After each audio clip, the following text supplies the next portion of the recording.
നമസ്കാരം. ഇന്നത്തെ ഈ വിജയവേദി പ്രോഗ്രാമിലേക്ക് മാന്യ പ്രേക്ഷകരേവരെയും സ്വാഗതം ചെയ്യുന്നു.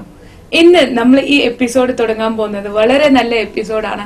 മാത്രമല്ല വളരെ ഒരു ക്രൗഡഡ് പ്ലേസിലാണ് ഞങ്ങളുള്ളത്. പക്ഷെ ഇത് റെസിഡൻഷ്യൽ ഏരിയ ആണ്. വളരെ തൊട്ടടുത്ത് കുറെ വീടുകളും കുറെ ആൾക്കാരും നല്ല ലൈവ്ലൈറ്റ് ഉള്ള ഒരു പ്ലേസ് ആണ്.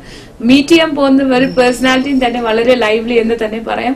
And he's an young chop. ഒരു ചെറുപ്പ പ്രായത്തിൽ തന്നെ ഒരു നല്ല ബിസിനസ്മാനായി ഒരു നല്ല ഓൺടർപ്രണറായി മാറിയിരിക്കുന്ന വ്യക്തിയാണ്. സോ അദ്ദേഹത്തിന്റെ ജീവിതത്തിൽ എത്ര കഷ്ടപ്പെട്ടു അല്ലെ, എത്ര കഷ്ടപ്പാടുകൾ കടന്ന് ഈ നിലയ്ക്ക് എത്തിയിരിക്കുന്നു എന്നുള്ള കാര്യങ്ങളൊക്കെ അദ്ദേഹത്തിന്റെ അടുത്ത് തന്നെ ചോദിച്ച് മനസ്സിലാക്കാം. Anyways I'm taking this privilege to introduce you all mister Sajan Peter here with us. Peter sons egg ഡിസ്ട്രിബ്യൂട്ടേഴ്സിന്റെ പ്രൊപ്രൈറ്റർ ആണ് ഇപ്പൊ അദ്ദേഹം. എന്തായാലും ബിഫോർ ദാറ്റ് അദ്ദേഹത്തിന് സ്വാഗതം ചെയ്യാം. നമസ്കാരം.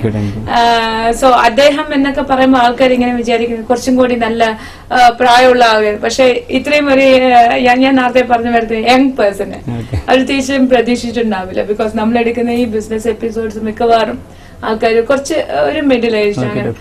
How old are you? I'm 23 years. നാട്ടിൽ എവിടെയാണ് സ്ഥലം? നാട്ടിൽ തൃശ്ശൂർ ഗുരുവായൂർ. ഗുരുവായൂർ. ഗുരുവായൂരിൽ എപ്പോഴാണ് കർണാടകയിലേക്ക് വന്നത്? I was born in Kerala. Kerala ജനിച്ചു. Then my studies, everything is from Bangalore. Bangalore. From LKG till my +2 is from Bangalore. So your father was in Bangalore? Yeah, he was in Bangalore. എന്തായിരുന്നു father? Father first he was doing a bakery business. So he had a small loss in that. Then he started egg business. Then while in my studies, in my 12th standard, I had a ligament problem in the right arm. അങ്ങനെയായിട്ട് വയ്യാണ്ടായിട്ട് business stop ചെയ്യേണ്ട moment വന്നു. അച്ഛന് business stop ചെയ്യേണ്ട moment വന്നു. അപ്പോൾ അങ്ങനത്തെ ഒരു situation നോക്കിയപ്പോൾ ബിസിനസ് കണ്ടിന്യൂ ചെയ്യാൻ ആരും ഉണ്ടായിരുന്നില്ല വീട്ടിൽ. അപ്പോൾ father ask me to continue the business. അപ്പോൾ so I can sustain the family. അപ്പോൾ then I started the business with lot of difficulties.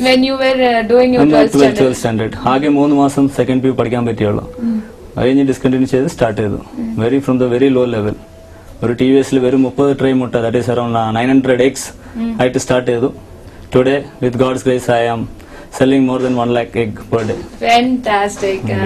So 900 eggs തൊട്ട് 1 lakh egg reach ചെയ്യാൻ തീർച്ചയായിട്ടും it is not that very easy thing.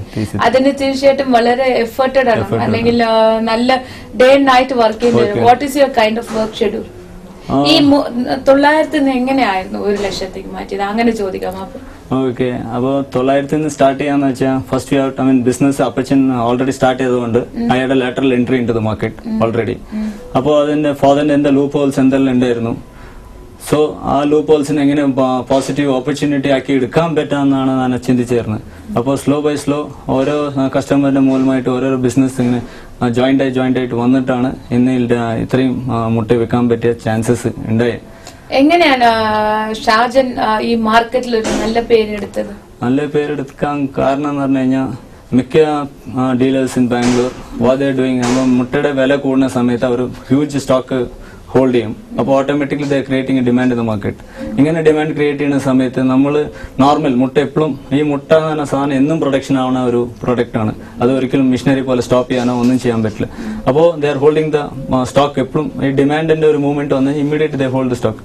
അങ്ങനത്തെ ഒരു സിറ്റുവേഷനിൽ I use to cell എത്ര consignment ഒരു customer ഏത് കസ്റ്റമർ ചോദിച്ചാലും കൊടുക്കാനുള്ള ഒരു മെക്കാനിസം നമ്മൾ ക്രിയേറ്റ് ചെയ്തു. Very good.